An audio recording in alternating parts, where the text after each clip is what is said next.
Welcome to the Brantford Camera Club monthly meeting. Tonight's program is by Christian Grace. Christian is an award-winning resident photographer for the Florida Museum of Natural History. She's going to reflect on 15 years of making images for the museum in Gainesville, Florida. She will discuss the challenges of navigating a wide array of assignments, pursuing assignments, and including teaching herself how to shoot and edit videos.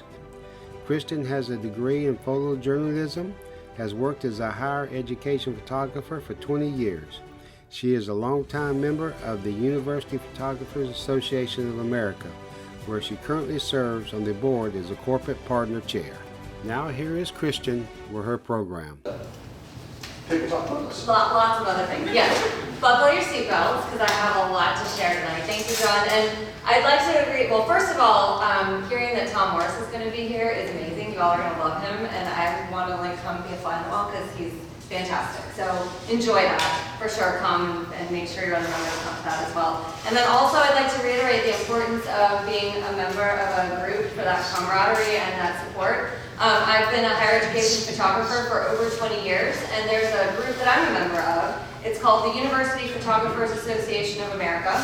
So we all work in university settings across the country, and we do have a few international members as well. But I've been a member of that group for 15 plus years, and I'm now on the board, and it's been a life-changing group to be a part of. So kudos to you all for being here and supporting each other, because it's really important. So very good. So with that, I'm gonna dive right in, and I'm gonna talk quickly. So if I'm talking too fast, slow me down, and if you're getting tired of me talking, let me know. I can stop.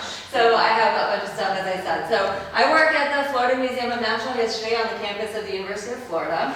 I've worked at the museum for 15 years. I've been a higher education photographer, as I said, for over 20 years. So I worked for the University of Florida President's Office for 5. And then I worked for the university as a student at the College of Journalism and Communications, where I was studying, and worked for the Alligator newspaper. And so I've been a photographer for a short bit. So this evening, I'm going to talk to you about the work that I did on this coffee table book, All Things Beautiful. I'm also going to talk a little bit about the work that I do as a museum photographer and some opportunities that I've had in that role. So in December of 2023, the museum published this 350-page nice coffee table book. I had no idea it was going to be this big. I was really excited. It was actually in my lap. I couldn't believe it. So it was a pivotal point in my 15-year career at the museum. It far exceeded my expectations. The feedback that it got was overwhelming. I had no idea it was going to be this successful. We just really wanted to create something that the museum community could cherish, and it went far beyond that, which I'm so proud of. But for me, probably the most impactful outcome was the feedback from Joel Sartore, who's a National Geographic photographer, whom I've admired for years. His photo art project inspired kind of my style and approach for this book. And I'm going to talk a little bit about how I got that feedback from him, but it made me realize the importance of the work that I do from conservation and science and research setting. So how I can use my photography to really tell the stories of the importance of museums and what they do. So with that, I'm going to dive right in. You all, how many of you have been to the Natural History Museum before? I thought you all were pretty active there. So we miss you. We're closed right now. You're probably very familiar with this view. It does not look like this anymore. Is that okay? That's okay. Yes, thank you. Are you going to be able to video them? Nope. No? I'm fine either way, so if you want, it's your preference. So you all know the museum well. It's the State Natural History Museum. It's on the campus of the University of Florida. We have lots of faculty and staff doing research. They work with students. They have there's just a bunch of stuff going on far beyond the walls of this building. And then the butterfly rainforest back there. This is the rendering of what the front of the museum might look like. It's hard to tell. The fossil garden that was kind of as you approached off to the left has been torn out, and we're going to have a new exhibit hall there. So that will be an enclosed space. There will be a new exhibit there. The gift shop is going to be amazing. We're going to get the whole new gift shop. The whole central gallery is going to have terrazzo floors. It's just going to be really beautiful when it reopens. But I still am working in that building. So I'm working in a building that they're actively ripping apart. So it's really cool because they have this webcam mounted to a tree. And so some days I'll just kind of keep that on in the corner, and if they're doing something really cool, like tearing down the front wall, I'll run out and document what's going on. Yeah. So this was kind of, I didn't realize how emotional this would be for me. So, I mean, school groups lined up in front of this wall. My children, you know, I brought so many families I've seen take photos in front of that Florida Museum, you know, sign. So it was kind of a weird, bittersweet moment. I do know that the museum is going to be amazing when we reopen, but to be closed, you know, during COVID, we closed. Everything closed. And it was bizarre being away from the museum for so long. And so it feels like a little bit of a repeat of that, which is, it's just a little different. So I'm very anxious for this building to reopen. It's on track right now to reopen in a year. So we're going to cross our fingers and toes that everything stays on track and that we can still open our doors within that year. So this time next year, hopefully we'll be welcoming you all back. So, you've seen these views before. I'd like to reassure you that none of these exhibits are going away. We are taking the time to upgrade lighting, do some deep cleaning, refresh some things. Some of the kind of South Florida Hall might look slightly different. We're doing a lot of repatriation of the cultural heritage items. So some of those things are going to get a slight refresh, but for the most part, those exhibits are going to be basically the same. The Denny Gallery here will probably look very different. We're going to have terrazzo floors, as I mentioned. It's going to be beautiful. But other than that, someone asked about the cave. The cave is staying. I promise the cave's not going away. And then we have Dickinson Hall on campus, which years ago, maybe some of you went there when it was the public museum before Powell Hall was built in the 90s. But now this facility houses our researchers and faculty and collections and students. And so not open to the public. We did have, for 20 years, all of our wet collections there, which are all of our specimens stored in ethanol alcohol. So highly flammable in this like bunker of a 1970s building. So for 20 years, we were under the skin of the fire marshal at the University of Florida, and he's like, you have got to get this out of here. It's a ticking time bomb. You build a new building. So we finally got our wet collections out. We just finished, it was like a 2-year process. We built a building behind Powell Hall that's a super high-end facility to house this highly flammable liquid. So we moved all of our wet collections. I forget how many thousands of jars, I can't even tell you. But it's our fishes, our herpetology, and a little bit of our invertebrate collections that are all stored in that liquid solution. So they've moved out, so that's allowed us to reopen Dickinson Hall to the public by way of tours. So it's not, you can't just walk in the front door and say, hey, I'm here. But if you want, maybe your group could coordinate a tour if you reach out to the Natural History Department and they could set something up. So this is super proud mom moment. I'm going to step out of my photographer role now and be my mom. So my daughter is the one with the camera. And so their school, PK Young, both my kids go to PK Young. The 6th grade cohort last year was the first school group to tour the building after 20 years.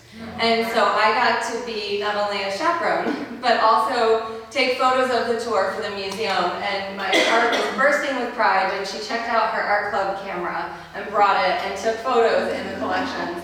And so it was just one of those full circle moments that was just really special for me. So anyway, I'll go back into my photography role now. So as a higher education photographer, I use visual storytelling to inspire people to care about life on Earth. That's the museum's kind of mission and tagline. We have, as you all know, we have this amazingly complex but incredibly delicate planet that a whole lot of people care about and are working around the clock to try to save. And a lot of those people work at the museum. And so it's my job and a privilege that I get to be the visual storyteller for all of the work that they're doing. Probably, I'm inspired by all of the researchers that we have at the museum. They're incredibly smart, brilliant people doing wonderful things. But this guy, Jarrett Daniels, do you guys know him? Have you ever heard that name before? Do you know Jarrett? He's probably one of the neatest guys I know. So he is literally bringing butterflies back from the brink of extinction. He hand rears highly endangered butterflies in his lab and releases them in conservation areas and studies them and monitors how they're doing and really advocates for pollinator-friendly gardens. They do plant giveaways. And he's also partnered with First Magnitude Brewery in Gainesville, and they brew butterfly conservation beers. So the Schaus swallowtail, this is his lab, and in these cups are little tiny caterpillars, and you'll see a better picture of one in a minute. They look like bird poop, but they're the Schaus swallowtail. And probably 20, 30 years ago, there were about 4 of these butterflies remaining. Like they were on the brink. And so he in his lab worked day and night to try to collect as many of those butterflies and get them to have caterpillars and raise the caterpillars and get them to kind of have a population. And they re-release them down in like Key Biscayne area. And then they go down and monitor and check, and they're actually doing very well. I mean, they're not booming, but they're like stable, right? So pretty cool. And then this beer, when you would go to First Magnitude and buy the Schaus Stout, some of the proceeds went back to fund the research that he's doing. So pretty neat guy. Plug for an event coming up, Bugs, Bones, and Brews. We have another conservation beer that we're going to release, and it's the Hickory Horn Devil. So it's going to be a hazy India Pale IPA with jalapeno peppers, and it's called the Hickory Horn Devil Hazy IPA. So, costumes are encouraged. You can come to this event, and Jarrett and his lab will be there. They often have live caterpillars that they let people handle. You can take photos of them. They usually have a plant giveaway. This one's unique because it's Bones, Bugs, and Brews. We're going to have vertebrate paleontology there and entomology, so they will have fossils. They will have insects that you can look at. And then if you buy a beer, you're going to help fund conservation. So super shameless plug right there for a Florida Museum event. So back to the Schaus swallowtail. So this is what the butterflies look like, and these are the caterpillars. So their appearance to look like bird poop is, like a self-defense, right? So these are alive, these are pinned. So I shot these images for the book. This is the dorsal view and the ventral view, so the top down and the wings were open, that's what you would see. This is one of only 4 live specimens that I shot for the book. They're totally charismatic, and I had a lot of fun photographing them for the book. But, they're really, really fantastic. So yeah, that's the Schaus that Jarrett is working to recover. I want to make sure I got all the information there. Let's see. Yes. This is a photo of the first curator of the museum, Charles Doe. So he created this collection it's a vast collection of North American bird eggs. I mean, there's a whole entire warehouse devoted to the Doe egg collection, and it's drawers upon drawers upon drawers of eggs. And it was the museum's first comprehensive research collection that we had, were these bird eggs. And so he started this collection from 1890 to the 1930s. And so in 1960, this collection was used in banning DDT. So they started noticing that the eagle's eggs and osprey eggs and peregrine falcon eggs were shrinking and thinning. And so they came into the collections to put the puzzle pieces together and realized that it was this chemical introduction into the environment that was causing these eggs to collapse. So collections are incredibly important, even collections that were, from the 1800s. We can use that information now to find out how things have changed and what we might be doing wrong or what we're doing right, or what's working, what's not working right. So this was a really fun collection to photograph. So we're one of the top university-based natural history museums in the country. It has one of the largest butterfly and moth collections in the world, which is pretty cool. And nationally, we're the second largest fishes collection. We're second to Harvard. To the Smithsonian. And the second largest dry herpetology collections, that's second to Harvard. And I'm sharing these facts not so much to brag, but to emphasize how amazing museum collections are and how critical they are in teaching us how we play a role in helping or hurting our natural world. So this is the Queen Alexandra's birdwing. It's endemic to a very small province of Papua New Guinea. The females have an 11-inch wingspan. If you were ever in the rainforest, we did fly birdwings, so you got to see them potentially. And then it's juxtaposed here with a monarch butterfly. We all know what a monarch butterfly looks like, right? So that's a little bit of a size comparison.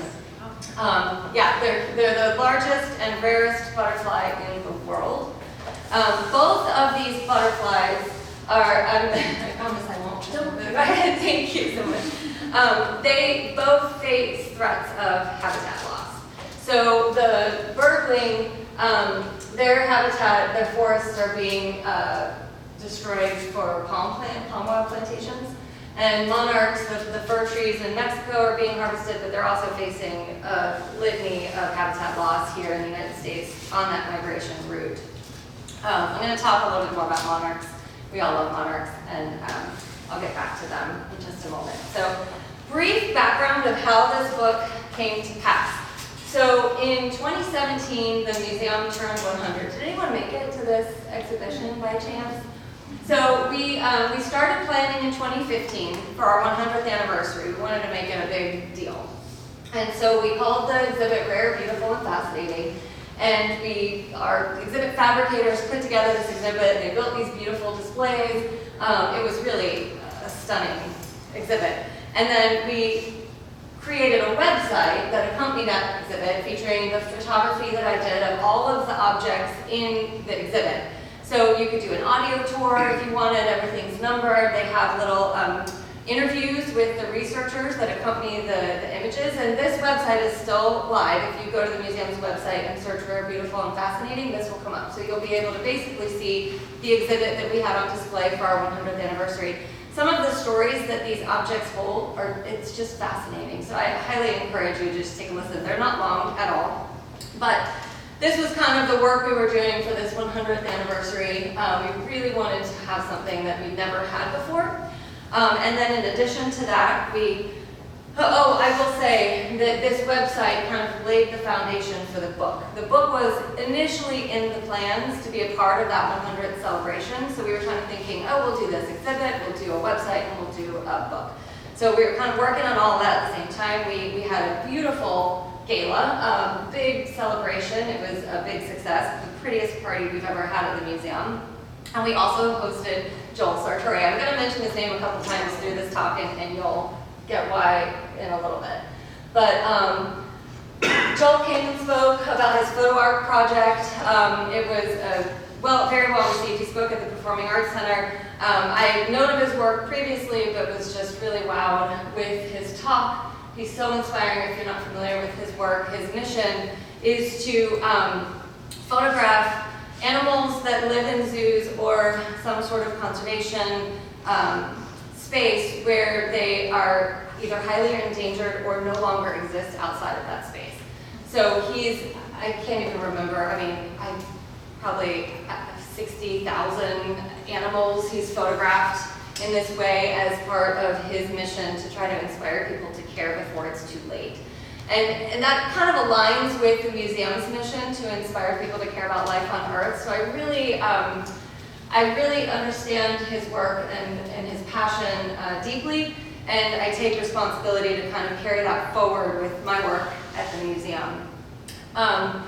So we had all of these amazing things going on, and we kind of started, we have an in-house graphic designer, which is incredible. So first of all, I will say, not many museums have in-house photographers, not many museums have in-house graphic designers.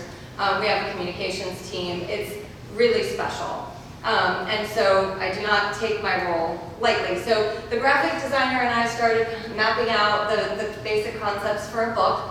And so I got to have dinner with Joel and share with him the basic concepts of the book, which I was terrified because I was essentially using his style to, interpret my photography for this book. And he was so complimentary and gave me some really great tips and pointers, and it was a really special moment.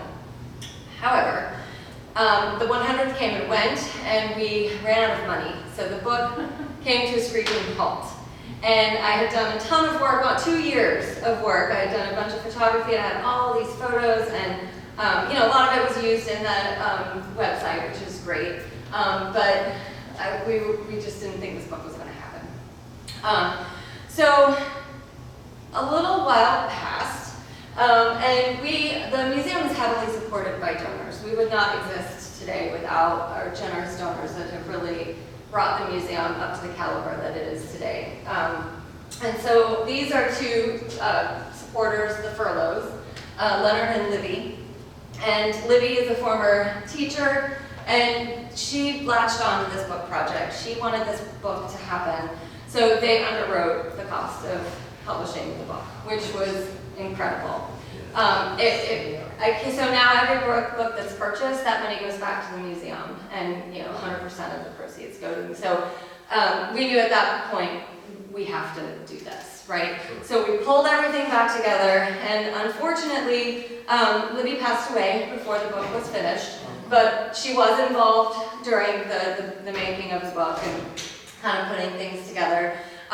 So we really started to get organized. We hired an environmental journalist, Heather Dewar. She lives in Gainesville, but she worked for a newspaper in South Florida, Floridian. She totally understands what Florida is all about, and she came in and took all of the photos that we had and all the concepts that we had and organized it into a 10-chapter book that was laid out in a really interesting way. And so it gave us a foundation to really dig our heels in.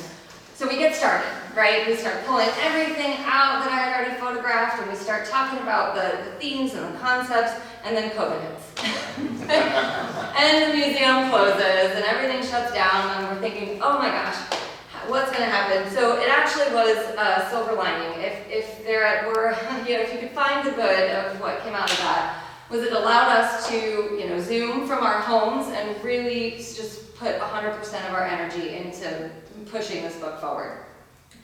So, a few facts. I did start pulling lists of new things that we needed to photograph, and we would go to the museum once we were able to kind of like return to work. We'd mask up and then work at distances and photograph some more specimens, and so really we got our wheels going again. And so by the end of it, I had about 100 photo shoots. I photographed about 300 specimens, artifacts, and objects, probably 130,000 images, and countless hours of post-production. This is my favorite specimen that I photographed. This is an alligator gar, if you're familiar with these ancient fish, right, that are alive and well in our waterways. But it's mummified, and it's just the coolest specimen that we have, in my opinion. Lots of people are like, ew, why that one? For me, I like that one. So this is a Seminole doll head basket made of sweetgrass, and was a gift from the elders of the Seminole tribe of Florida, to the museum in 1997. So when we opened our doors, they gifted it to us and gave their blessing. They worked hand in hand to develop our Seminole exhibits. And now we work with their children and grandchildren as now the elders to kind of, make sure our exhibits are in line with how they want their heritage to be told. Yes. And so I knew from the beginning that I wanted to photograph these items in a studio setting with a clean background, either white, gray, or black. So that was my approach. And I'll mention again, the photo art style of photography and then biophilia by Christopher Marley. If you aren't familiar with his work, it's really fascinating. He has some really, he's got a graphic vision, and he puts nature in really beautiful displays. So it kind of gave me some inspiration on how I wanted to handle things like this. So sometimes I was presented with a variety of objects to be photographed together, and it was so fun. So let me back up a little bit. That building, Dickinson Hall, I work out of Powell Hall. So every time I had a photo shoot, I had to pack all my gear up, my lighting equipment, get everything, put it in a vehicle, drive over to Dickinson, unpack, and space is tight there. So usually they would give me like a closet, right? Like, can you just clear a tabletop for me? So I'd work in these tiny little dungeon spaces for hours by myself. I got to the point where initially the researchers would want to like stand right beside me and like, are you sure you don't want me to?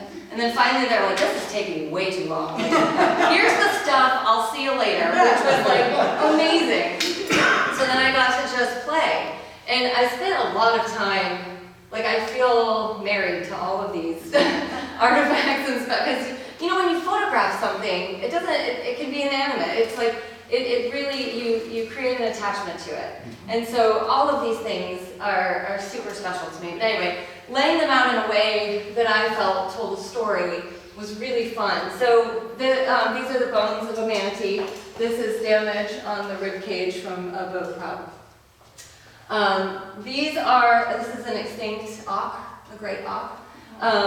That's the bird bones, so the skeleton, the skull and beak and some other bone parts. These are fishing hooks. These are comb shells. And then this is, I'm blanking on the name of this. Is an extinct plant. The name changed mid-production of the book, and so trying to remember. Getting everything fact-checked was a whole process of itself, because we would have these tags that were from the 1800s, and we check with the researcher, oh, it's not called that anymore. It's like, we found out that's actually a different species, or whatever, we'd have to change everything. It was quite the process.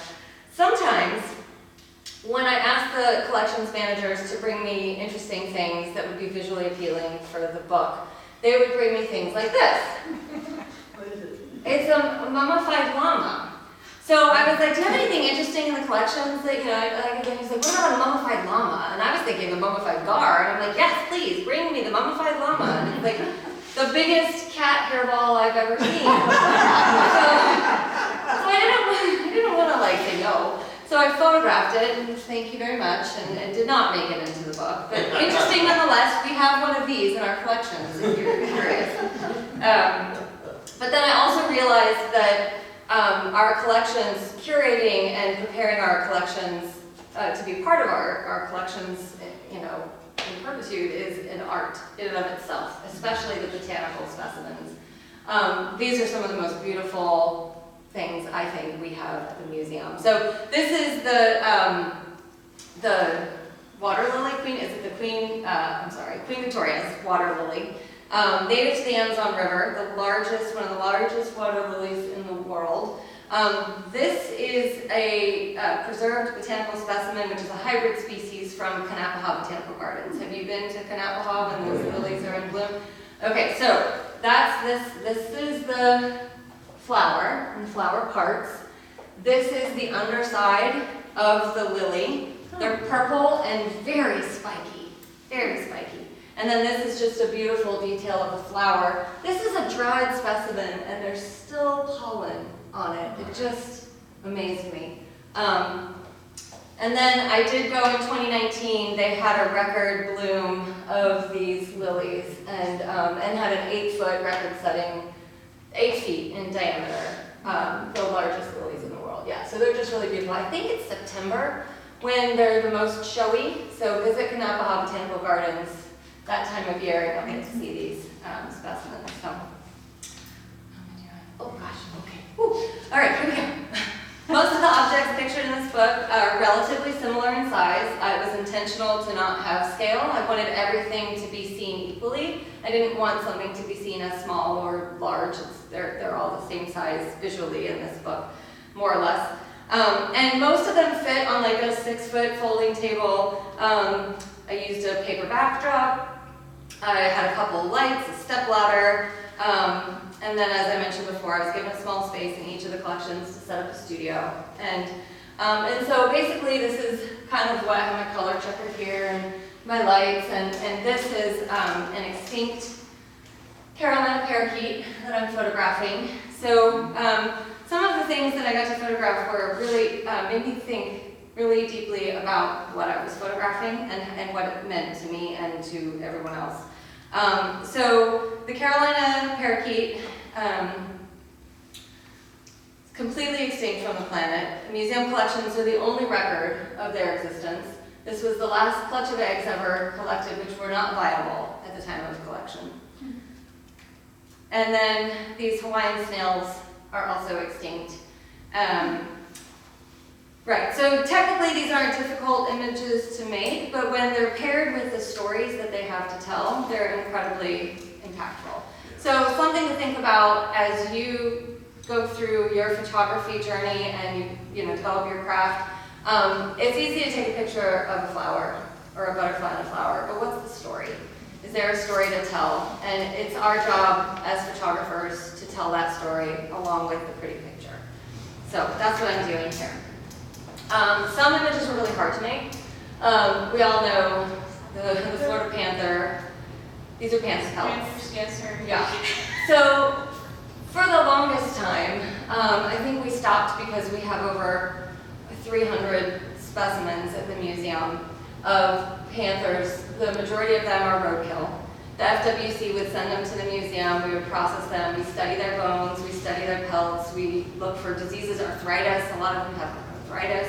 And so we we have a huge database on panthers, but they're not doing well. And so, our collections serve as a baseline to monitor when they had good years, what were we doing, how can we help improve. They're migrating now, they're moving further north, which is putting them in danger of impact by vehicles. That's probably their biggest risk right now anyway. So the panthers were tough. Some specimens were really stinky and messy to work with. I mentioned our wet collections. So both of these specimens are stored in that ethanol alcohol solution. This is a blanket octopus, which is incredibly rare. They live in very, very deep water. This octopus was still barely alive when it was found. It was washed up during a hurricane. It was found on the beach, just completely tattered, by a beach ranger, and they called the museum, and we got it and put it in our collections. It still had, so this, if you want to see what a blanket octopus looks like, look it up online, because they're really beautiful. They have these electric lights that kind of flash on the blanket that they kind of, fan out. So this poor specimen is really tattered. They tend to lose all of their coloration in the ethanol. So unfortunately, wet specimens are usually not the same color as they are in the wild, but to unfurl this, we were still getting sand out of its blanket. And then this is a giant squid. So the tentacles on this thing are 30 feet long, the longest tentacles. So these specimens are challenging because they cannot be out of the alcohol ethanol for longer than a few minutes. It starts to evaporate, and then their skin starts to dry out and damage can happen. So not only are they really stinky, but we have to continuously douse them with this stinky stuff while I'm photographing them. So here's how I photographed the squid. Yeah, so we had to, it's stored in a warehouse facility. Our large wet collections don't fit in our facility. We're trying to get them moved into our new building now, but that's really tricky. So we have a warehouse on campus that has some of our bigger specimens. And so this was in a huge tank.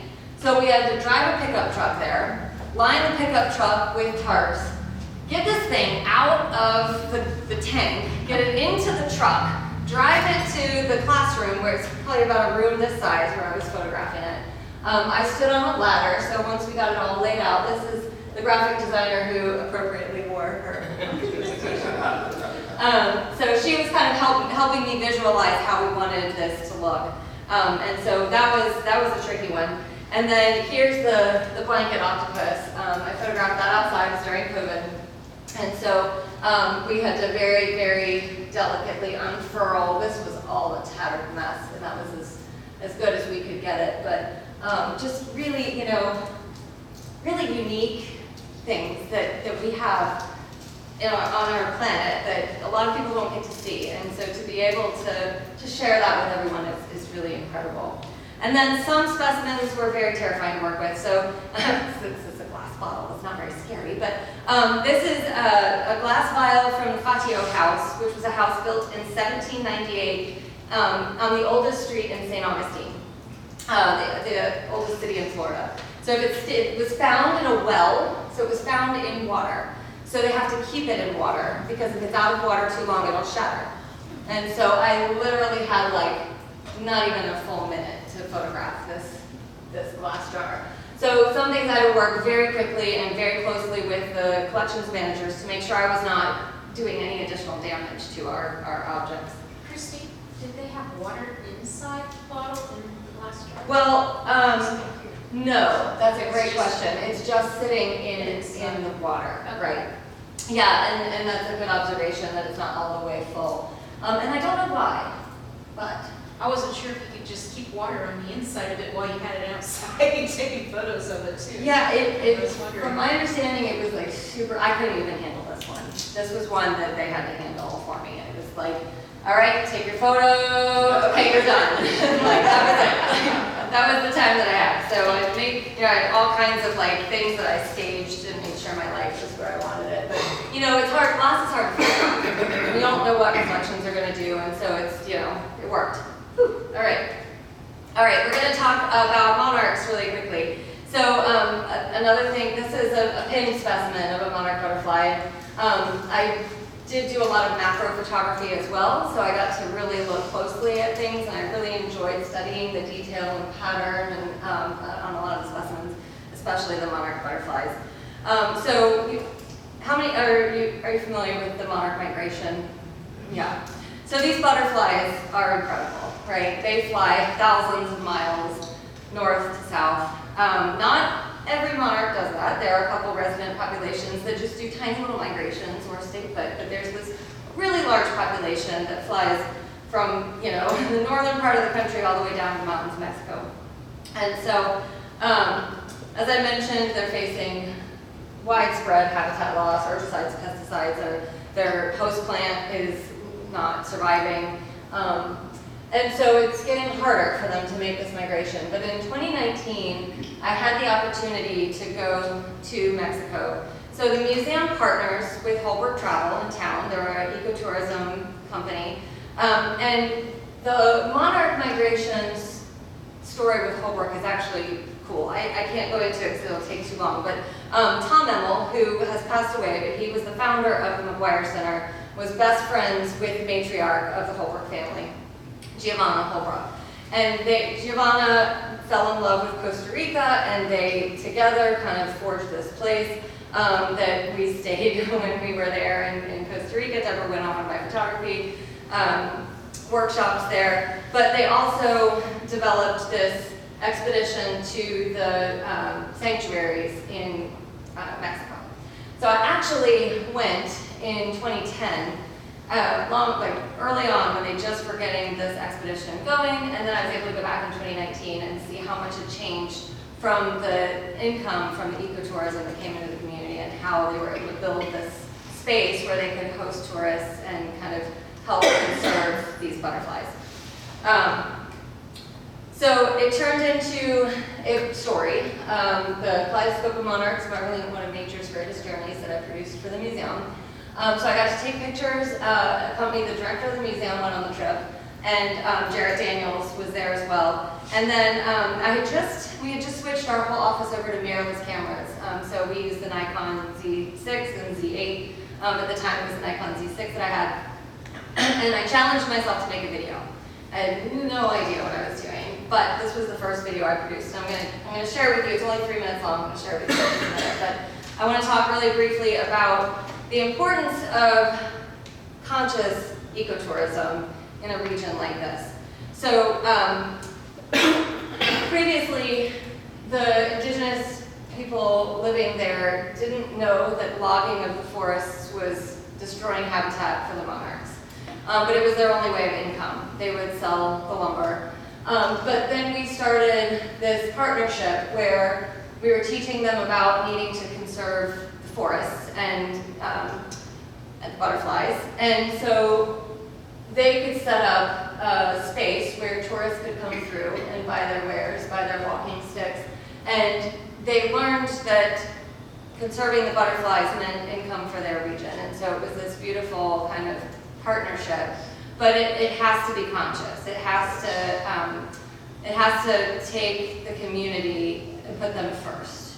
And then have the community be the ones that are the educators. And this is why they take pride in educating people that come visit their area. It's a really beautiful thing to witness.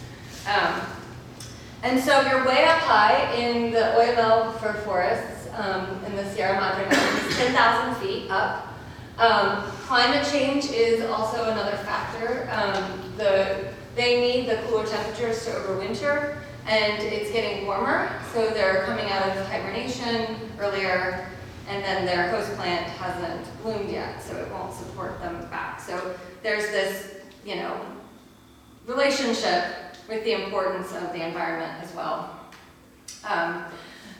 The sky explodes with butterflies. I've never seen so many butterflies in my life. Literally hundreds of thousands of butterflies are bumping into you and flying everywhere. So they arrive right around now. They're starting their migration right now. So around the Day of the Dead, it's a big celebration there. They believe it's their ancestors coming to visit, and they celebrate them arriving, and then they overwinter in the fir forests, and then when the spring temperatures, early spring, so late February, temperatures start warming, the butterflies start waking up, they mate, and they begin their journey back. And so it's at that time when you go to visit, if you're lucky enough to have the warm, beautiful temperatures that the butterflies respond to, this is what you see. It's really a mindful experience. This is one of the guides. He's got a gator jacket on, which is fantastic. He's been a guide for Holbrook Travel for decades. He's wonderful, but it's a very serious expedition because you have to be quiet. And so, everyone is really respectful, and you understand why you're there, but you can't help but be overwhelmed with the power of the experience. And so it's a really beautiful thing. How many places can you go where there's tourists and it's quiet and respectful? Not many, right? This is one of them, and it's really just a magical experience. The trees look like they have some sort of disease, but those are just butterflies. They cling to the trees in inches thick of butterflies. And then, as I mentioned, it warms and they start to wake up and release. It's really just a magical thing. So I bring that up because knowing I'm talking to a room of photographers that potentially like to travel, we have 2 trips in February to the monarch migration. So the partnership between the Florida Museum of Natural History and Holbrook Travel is that our experts travel with you. And so you get lectures every evening from our Lepidoptera experts, and you really learn what it is about the monarch that's unique, and then you go see where they overwinter. So we have a travel program page, and both of those trips have a link to Holbrook Travel that will tell you everything's included, and the place where you stay is this town called Angandeo, which is magic. It's just the most beautiful town. The people are so incredibly friendly, and the food is phenomenal. And you can see how steeped in their culture their relationship with these butterflies are. It's everywhere. So it's really important to them, and it's really wonderful to share that when you're there. So really quickly, I'm going to show this video. It's only 2.5 minutes long. Maybe. There we go. So this was the first video I produced, and I'm pretty proud of it.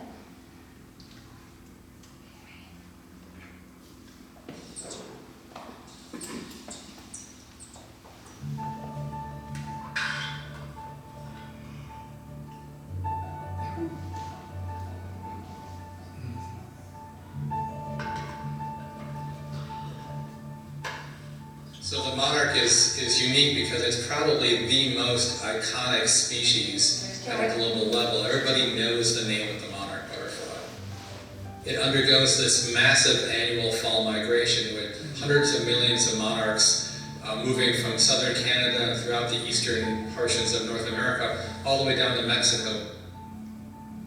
monarch migration has to be one of the most interesting animal migrations for the fact that it involves so many individuals, hundreds of millions of individuals. They're insects, and yet they can travel 2, even 3,000 miles in this migration. On a recent trip to Mexico, we were able to experience this latest uptick in numbers firsthand in some of the overwintering colony reserves in Mexico. You could hear the wing beats around you, which is really the only place in the world you could hear butterflies flying.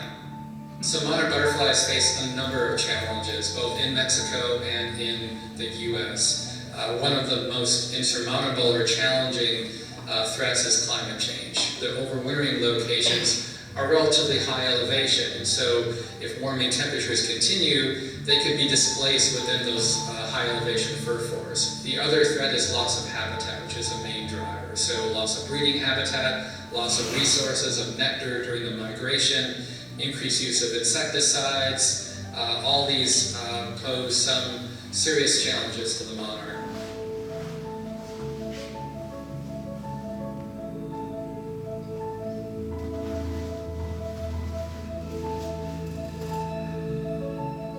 Regular people, non-scientists, non-biologists, can play an important role in helping to preserve this species and other species by taking care in what they plant around their own homes and around their own schools and schoolyards and work environments. Plant native species, plant milkweeds in the case of the monarchs. If the monarchs can be useful in drawing people's attention to what's going on with insects, then they serve a really important role.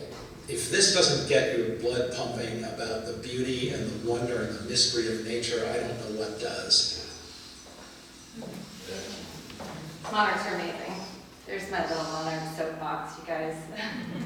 By the new Old Spice I guess what, I'm not done talking. Is everybody doing good? Do you have stamina for a few more photos? Sure. All right, awesome. You guys are great. Okay, let's see if I can get this to go back into presenter mode. Thank you for watching my video. Thank you for sharing it with us. Absolutely. All right, let's get back to... Okay, so back to the book, and this is the last little bit I have about the book, but I really wanted to talk about the most challenging specimen that I had to photograph, and it was the mammoth. So, you know, they really wanted the skull and tusks, which are mounted on this articulated skeleton. And so I didn't know what I was going to do. My little 6-foot table and my white backdrop wasn't going to work for this one. So I actually talked to another photographer, having that community that, you know, you reach out and you say, I have a problem, help me solve this.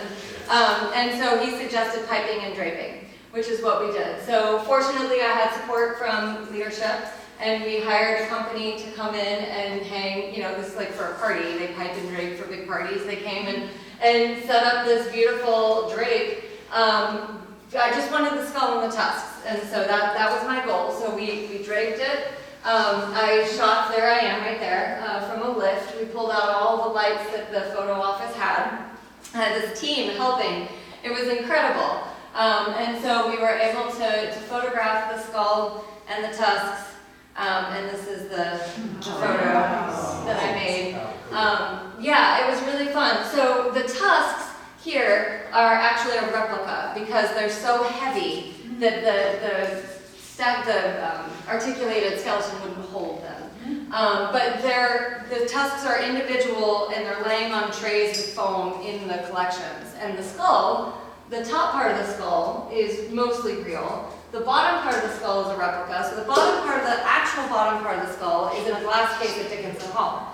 But I wanted this, so in order to get this, I had to do the pipe and drape and get this picture, because we couldn't put all those pieces together, they're just too heavy.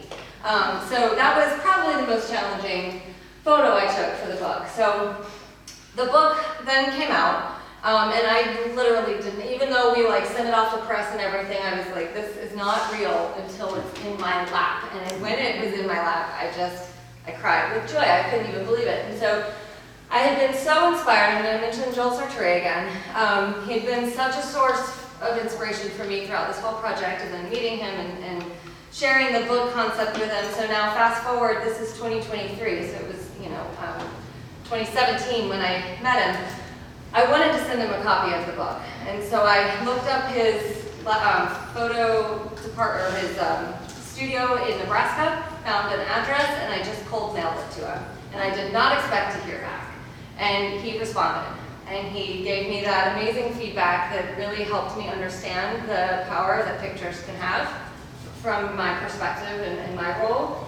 And he said, your book has inspired me to come to the museum and photograph your extinct specimens. Can you help me with that? And I was like, oh yes, I can definitely help you with that. So he gave me a list. I coordinated with our collections managers and got to spend an entire day with Joel in our collections, photographing some of the things that I had photographed and then some different things that he had on his list, and it was really just, like I said, a pivotal moment. So this book is truly a love letter to the museum, and the opportunity to spend the time with a photographer that I deeply admire, and all of the collections managers, and just all the things that I got to photograph.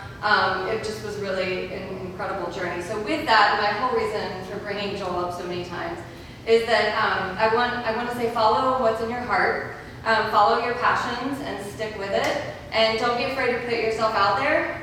So even if you don't know what you're doing, figure it out and connect with people that inspire you. Even if you think they're untouchable, they're not, right? You might be surprised.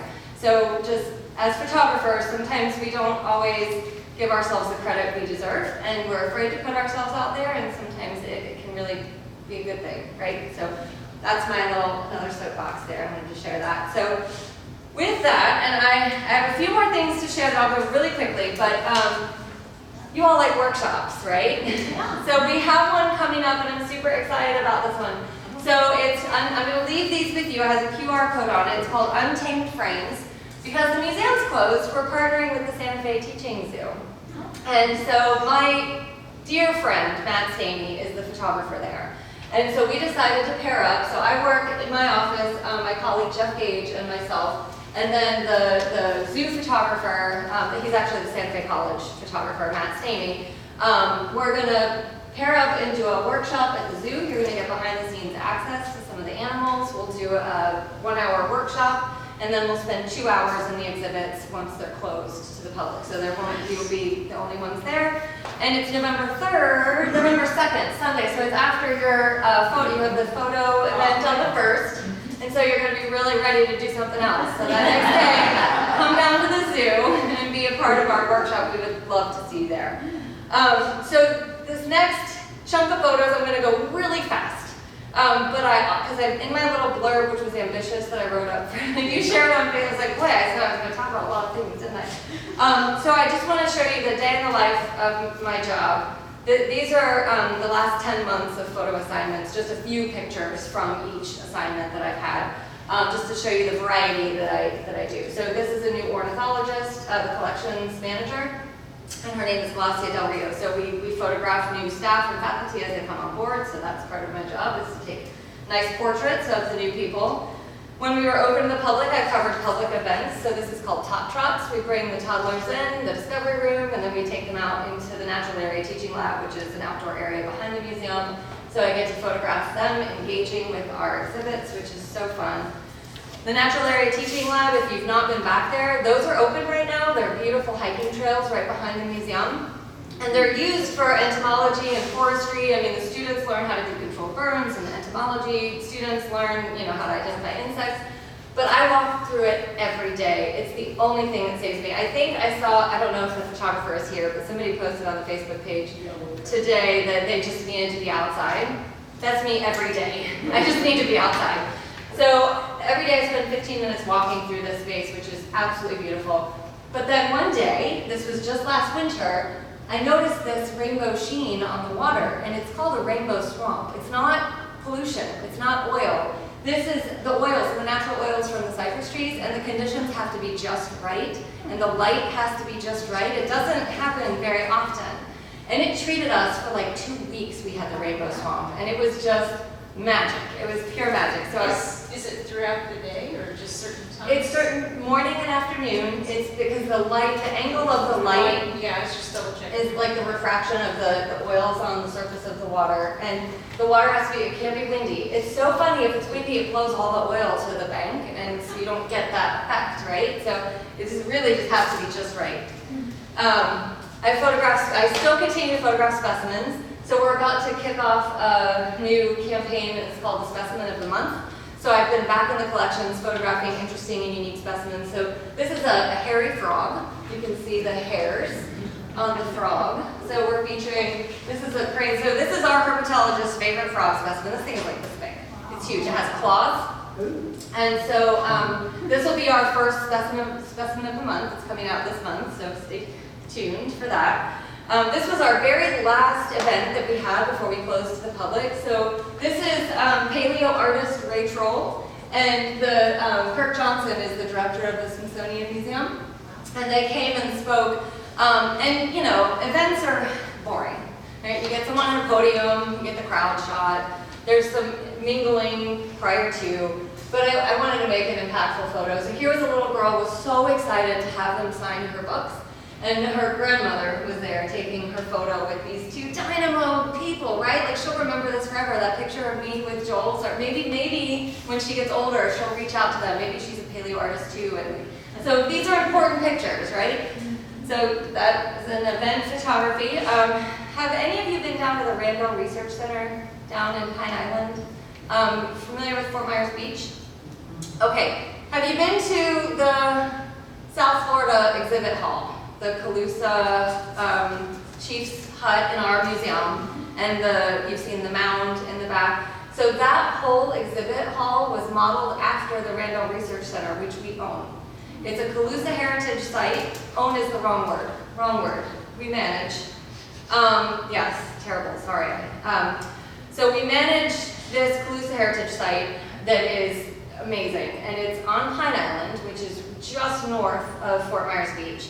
And if you really want to see what the Calusa mounds and their canal structures and their fishing techniques are like in real life, I highly encourage that you go down there. So I've been working on an ongoing story about the impacts of Hurricane Ian in that area. It was devastated and they've been recovering. So on a recent trip, I was in the mangroves and captured this moment. So I'm always looking for moments in nature when I'm working on my assignments.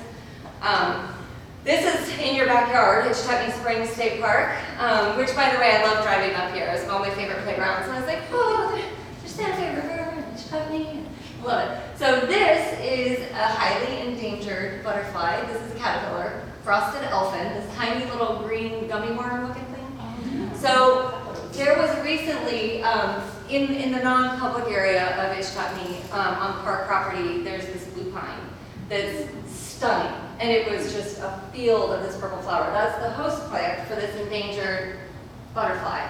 So Jared Daniels, our butterfly hero, is working on a conservation project. So they reared a bunch of these caterpillars in the lab and we're releasing them into the wild. And so I was documenting that. Here's a closer look of that. They're so pretty, teeny tiny. It was amazing. It was amazing to be out there with them because they had released some a couple of months prior and they were finding them out there, so they were surviving. It was really amazing. So I mentioned to Deborah before we got started that the museum just transitioned from the director, Doug Jones. Some of you may recognize that name. He was the director for 28 years. Fantastic leader. I'm so grateful I got to serve under his leadership. He just retired, and so we have an interim director, Dr. David Reed, who worked at the museum, went off to work in the provost's office, spearheaded the AI Institute, and has now come back to the museum. So he'll be our director for the next 2 years, hopefully permanently beyond that. But so part of my job is to photograph the directors of the museum, right? And then I was on a recent trip to document shark research up in the Apalachicola Bay area, and like the Panacea, Florida, and so I was kind of in the oyster shell, like brackish area right there. It was beautiful. So these are, crown conchs? No, Florida crown conchs? Anyone? That's what we're gonna call them. Good crash. So this was a little point and shoot camera, the Olympus TG5 Tough. If you are interested in an underwater camera that will take amazing photos but won't cost you an arm and a leg with housing and everything. So they take TIFF, it'll shoot TIFF files. And so this camera is fantastic to take in the springs. It has a wide angle lens that you can purchase for it. It's awesome. Olympus, Tough. I have one. Highly recommend. Aren't they fantastic? I've had two. Yeah, so this is the TG5. They have a TG7. I had the TG6 and I had a TG5. Yes, awesome. Four. Fantastic camera. They have a TG7 now, which, so these cameras are awesome. And I will tell you, this camera, recently with my family went to Tennessee. We went to Smoky Mountain National Park and we were tubing. And I had the camera with me. And we were about to go down some rapids and I had these shorts on that had a tight pocket. Dumb mistake. I was like, oh, I better put it in my pocket while we go down these rapids instead of holding onto it. We get down the rapids and I'm like, shoot, the camera's gone. So we go back to the tubing company that we rented the tubes from and I was like, just on a whim, because it was not safe to go back up through the rapids and try to find it.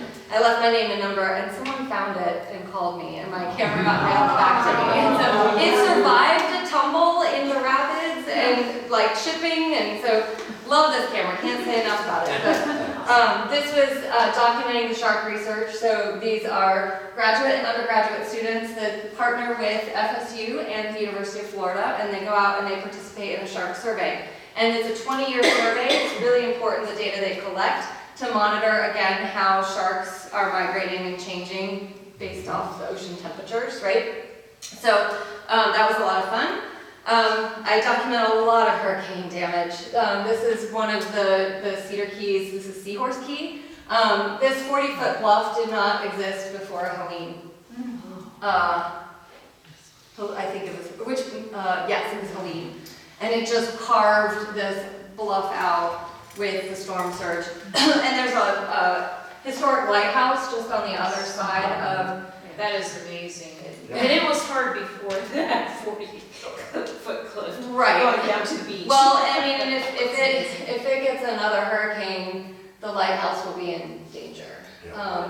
And I mean, it's a Civil War era lighthouse. It's really incredible. And the students use it for research, and so it's a really important place. And so we're working on a story to try to help IFAS restore that area. There are some really creepy mummified creatures in that one building where they do the research. Oh, yeah, yes. That building was gone. Oh, really? It got completely wiped out. So they're rebuilding the lab. The lighthouse is fine. It did not sustain any structural damage, which is amazing. But if that bluff continues to erode, it's in trouble. So we are close to the public. We have this mammoth that I photographed, but we need to put terrazzo floors under it, so we need to move it. Well, in order to move it, they kind of have to take it apart. And so this is Advait. He's our vertebrate paleontologist, and he's measuring to see what we need to do to get this thing apart. So it's a day in the life of, part of my job. This next photo I'll show you in just a second. It's a funny story. I'm almost done, I promise. So when you walk into the new lobby of the museum and you look up at the ceiling, there's going to be a giant cloud mural. And so one of my assignments was to go out and photograph clouds. So I spent the day this summer, because it was a short timeline, already producing the thing. So it was like July in Paynes Prairie. And the dead, she wanted white puffy clouds. She didn't want morning light, she didn't want evening light, like the worst type of light you could possibly get. So I'm out in the middle of Paynes Prairie, it's 100 degrees outside, and I'm pointing my camera straight up at the sky. And people are walking by me like, what is this photographer doing? Like, she doesn't know what she's doing. Like, it felt so silly. But anyway, got really great cloud photos, but it was so hot. So I was at La Chua Trail, and then I went over to Sweetwater Wetlands Park, and walked all over, and I was like, oh my gosh, I need to sit down in the shade and drink some water. And so at Sweetwater Wetlands Park, they have those little pavilions that are kind of peppered throughout. And I walked over to this one, and Nhinga had the same exact idea as me. It was hot and wanted to preen itself in the shade. So it saw me coming, and I was like, look, I don't want to scare you away, but I really need to sit down too.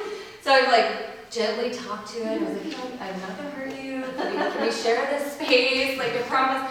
So I sat down, and it watched me sit down, and I just sat there super still until it went back to preening.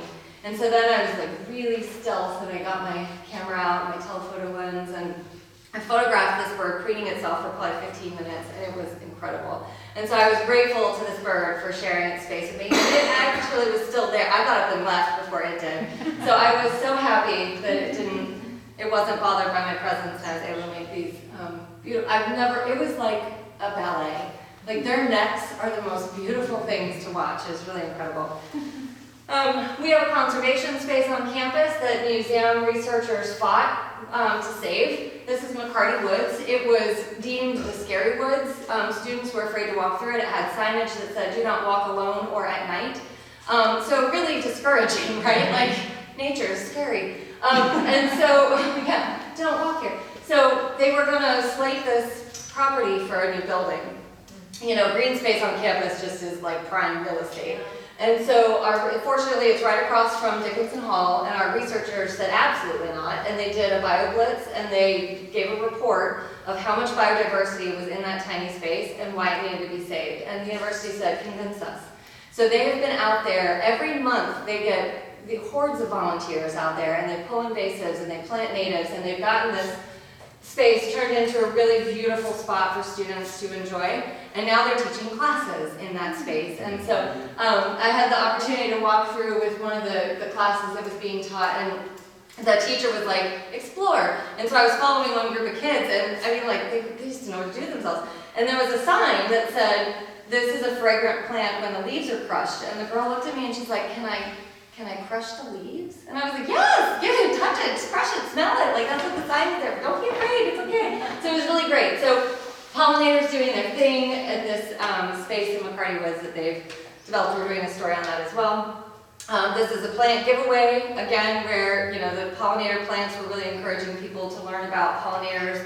And so having caterpillars, this is a Polyphemus caterpillar that you can handle and touch and get to know and learn their host plant, Sweetgum. It's like, you know, it's great. Like, this is a Lunamoth, I'm sorry. Lunamoth caterpillar, Sweetgum is their host plant. It really helps people connect. And so it's my job to take those photos. Photographing archaeologists, what they do. We had a bird banding event. I had no idea that they had this measuring tool to measure what size the bird leg is. They would tell you what size the band to put on. So that was a new thing that I learned at this event, which was pretty cool. Back in the collections, you're probably thinking, what the heck is this? Do you guys know who Ernest Shackleton is? Mm-hmm. Yeah. So this was a penguin specimen that was found in one of his huts. And so we're working on this story. We're trying to decipher the text, but the thing for me were the feet. I had no idea penguin feet looked like that, and it just really struck me as something really fascinating. And then I actually shot these photos, all of these photos except for this one, today. So I didn't even process them. I literally shot them this morning with the researcher, put them in my slideshow because I really wanted to talk about, this is the most recent story that I'm working on. Do you guys know what kind of butterfly this is? It's a Natella butterfly. We have a strange population here in Gainesville. These are native to South Florida, like Miami. Like, they shouldn't be in Gainesville. Why are they in Gainesville? We have coontie, right? So we're thinking it's a very popular landscape plant across campus now. We're thinking that they brought loads of plants up that had eggs on them. And so now we have this population. So our Lepidopteras are like, they're really intrigued by, are they going to make it through winter? So we're marking them, we're documenting them, and for a photographer to be a part of the story from the beginning is really exciting, because that doesn't ever happen. Usually we're told after the, like, oh, we found a new species, and here's the paper. I'm like, wait, tell me. So I'm working on this story. It's super exciting. I'm really curious to see what happens to these butterflies as the temperatures get colder. But this is the last photo I'm going to show you. So these are chrysalises, some of the first chrysalises that formed after we started noticing that they were in this area. And so real quick, I'm not a tech person, I'm not a gear person, but my favorite storytelling lens is a wide-angle macro lens. And that's what I shot this with. So, I mean, the chrysalises were almost bumping the glass of my lens. That's how close you can get. But it's a wide-angle lens, so it gives you context. And it tells the story, more or less. It'll help with some text. But this is a parking garage. This is a very urban space. This is the coontie, morning light, the dew drop there. Anyway, so that's my favorite storytelling lens. I love it. And with that, thank you for listening. I hope you enjoyed the presentation. To learn more about the Brantford Camera Club, please come to one of our meetings.